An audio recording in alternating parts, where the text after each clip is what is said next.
पिताजी रतन सिंह आर्मी में थे। इस समय छुट्टियों में वे घर पर आए हुए थे।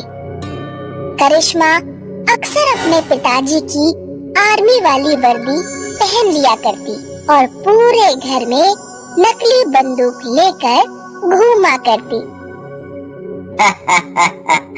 बेटी, ये तू क्या कर रही है? पिताजी, मैं बड़ी होकर आर्मी में जाना चाहती हूँ और देश के दुश्मनों से लड़ना चाहती हूँ। बंदूक चलाते हुए कितना मजा आता होगा। पागली, घर में बंदूक लेकर घूमना एक बात है और बॉर्डर पर बंदूक चलाना दूसरी बात।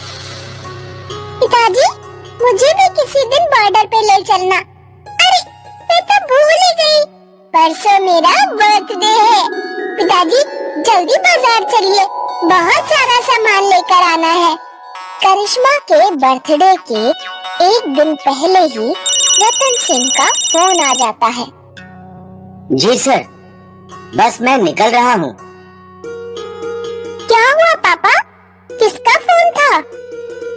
बेटा, मुझे अभी लद्दाख निकलना होगा। लगता है बॉर्डर पर चाइना के साथ कुछ प्रॉब्लम हो गई है। पिताजी, क्या आप एक दिन और नहीं रुक सकते? मेरा बर्थडे मनाकर ही जाते। नहीं बेटा, मुझे जाना होगा। आर्मी वालों के लिए सबसे पहले उनकी ड्यूटी, उनका देश महत्वपूर्ण है। करिश्मा आंखों में आंसू लिए अपने पिता को गुड बाय कहती है। रतन सिंह लद्दाख में चीन की सीमा से लगे अपने कैंप पर पहुंचते हैं। रतन सिंह, मैं तुम्हारा ही इंतजार कर रहा था। अरे राम बहादुर, तुम कब आए? मैं 2 दिन पहले ही यहाँ पहुँच गया था। क्या बॉर्डर पर कुछ हुआ है? हाँ, चीन के कुछ सैनिक हमारी सीमा में घुस आए हैं। आज शाम को चीन के साथ मीटिंग होगी। इंडिया के आर्मी ऑफिसर की चाइना के ऑफिसर से बात होती है। दोनों देशों में ये सहमति बनती है कि कोई किसी की सीमा में नहीं घुसेगा।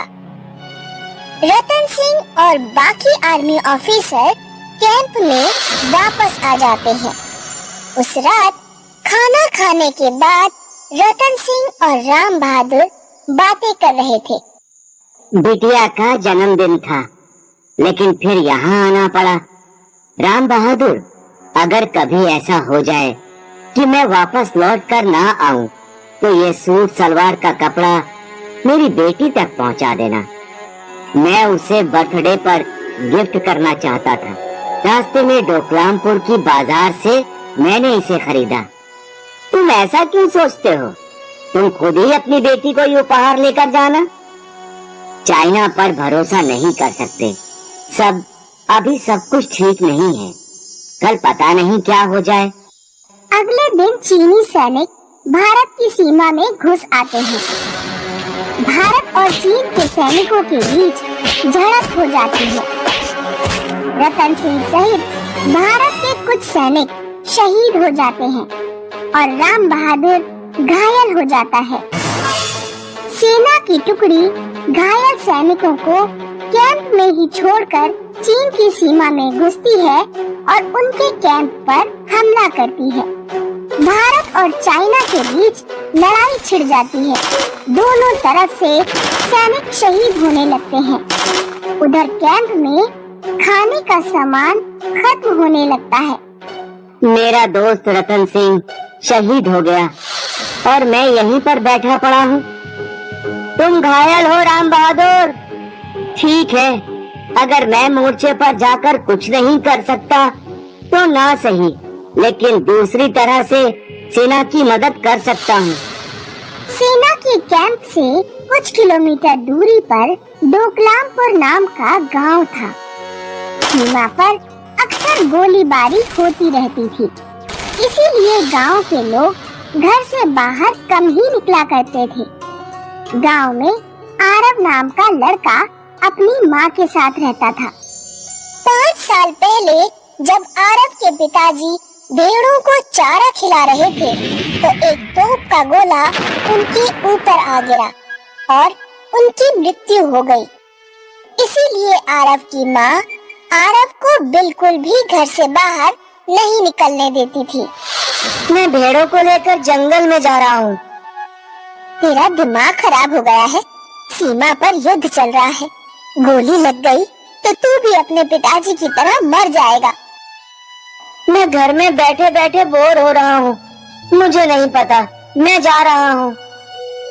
आरव अपनी माँ की बात नहीं सुनता और भेड़ें लेकर जंगल की ओर चल पड़ता है। रास्ते में उसे राम बहादुर मिल जाता है। बेटा, मैं सेना के कैंप से आ रहा हूँ। कैंप में खाना खत्म हो गया है, क्या तुम्हारे गांव के लोग मदद कर सकते हैं? आरव राम बहादुर को लेकर गांव में पहुंचता है। सुनो सुनो गांव वालों, कैंप से एक सैनिक आया है, हमें उसकी मदद करनी चाहिए।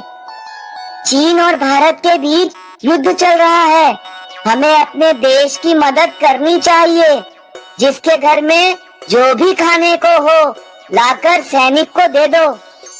गांव वाले रतन सिंह को खाने का बहुत सा सामान देते हैं।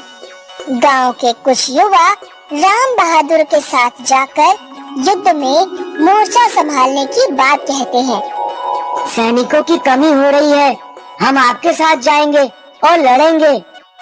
मुझे तुम लोगों पर बहुत गर्व है, लेकिन अभी बहुत बड़े युद्ध जैसे हालात नहीं हैं, और फिर तुम्हें बिना ट्रेनिंग के लड़ाई में नहीं भेजा जा सकता। तुम लोग मेरे साथ कैंप चलो और सैनिकों की मदद करो।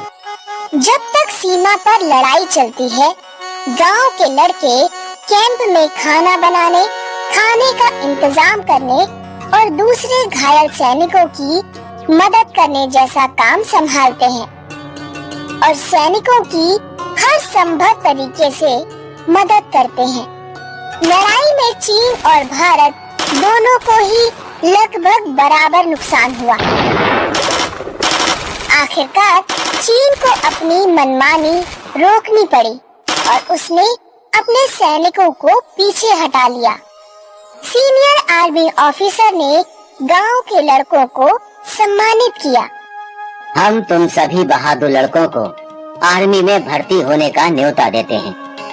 राम बहादुर अपने दोस्त रतन सिंह से किए गए वादे के अनुसार रतन सिंह के घर पहुंचा और रतन सिंह की बेटी करिश्मा को सलवार सूट का कपड़ा दिया। तुम्हारे पिता एक सच्चे योद्धा थे। मुझे अपने पिताजी पर बहुत गर्व है। मैं भी बड़े होकर आर्मी में भर्ती होना चाहूंगी।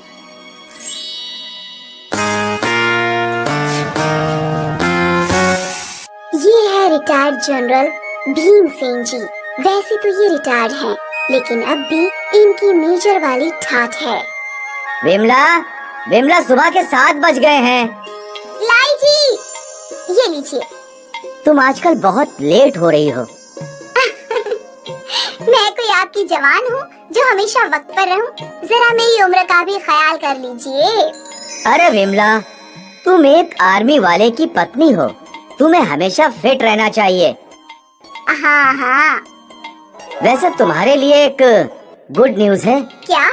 मैंने बलदेव का रिश्ता मेरे मेजर दोस्त जगदीश की बेटी दुर्गा के साथ तय कर दिया है। मुझे बताए बिना? खैर, दुर्गा करती क्या है? और क्या, हमारे बलदेव की तरह सैनिक है। क्या? आर्मी वाली बहू? हाँ, ऐसी बहू जो देश की सेवा कर रही है। वो सब तो ठीक है, लेकिन मैं ऐसी बहू चाहती थी जो हमारी सेवा करे, हमारे साथ रहे। हमारी सेवा? क्यों, हमें क्या हुआ? तुम्हें तो गर्व होना चाहिए कि तुम्हारी होने वाली बहू सैनिक है। पर मेरी बात तो सुनिए। अब कोई बहस नहीं, जल्द ही दोनों की शादी कर देंगे। भीमसेन ने अपनी पत्नी की एक ना सुनी। कुछ महीनों बाद बलदेव घर आया। भीमसेन और विमला उसे देखकर बहुत खुश थे। कितने दिनों की छुट्टी है? 1 महीने की पापा। अच्छा है, फिर तैयारी शुरू कर दो। किस चीज की तैयारी? तुम्हें अपने बैचमेट याद है दुर्गा? हाँ, मैंने तुम्हारी और दुर्गा की शादी तय कर दी है। बलदेव बहुत खुश था क्योंकि उसे दुर्गा पसंद थी, पर विमला दुखी थी क्योंकि उसे ऐसी बहू चाहिए थी जो उसकी सेवा करे, ना कि देश की। कुछ ही दिनों में भीमसेन ने बलदेव और दुर्गा की शादी करवा दी। विमला नाखुश थी, पर भीमसेन के आगे उसकी कहाँ कुछ चलती थी। कुछ दिनों तक दुर्गा ने अपने सास ससुर की अच्छी सेवा की। बेटी दुर्गा, तुम्हारा ज्वाइनिंग लेटर आया है। तुम्हें और बलदेव को अगले हफ्ते ही ज्वाइन करना होगा। जी पापा। यहाँ बलदेव और दुर्गा दोनों अपने बैग्स पैक करने लगे और विमला उदास हो गई और अगले ही दिन दोनों चले गए। विमला को आजकल घर खाली खाली लगने लगा, इसलिए मैंने आपसे कहा था कि आर्मी वाली बहू नहीं चाहिए। वो कहाँ हमेशा के लिए गए हैं, कुछ ही दिनों की बात है। जंग खत्म होने के बाद तुम्हारे पास ही वापस आएंगे।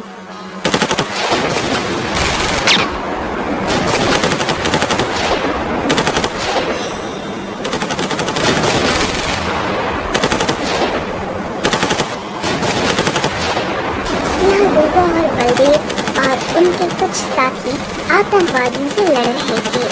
बलदेव बहुत बहादुरी से आगे बढ़ा, पर वो दुश्मनों की गोलियों से घायल हो गया।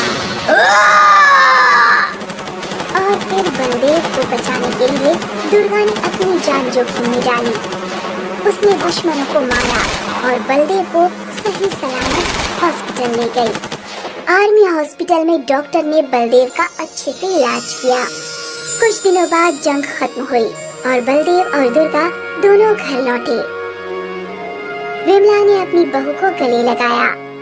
आज तुम्हारी वजह से मेरा बेटा सही सलामत घर लौटा है, तुम्हारा शुक्रिया। माँ जी, ये मेरा फर्ज था। विमला ने दुर्गा को गले लगाया।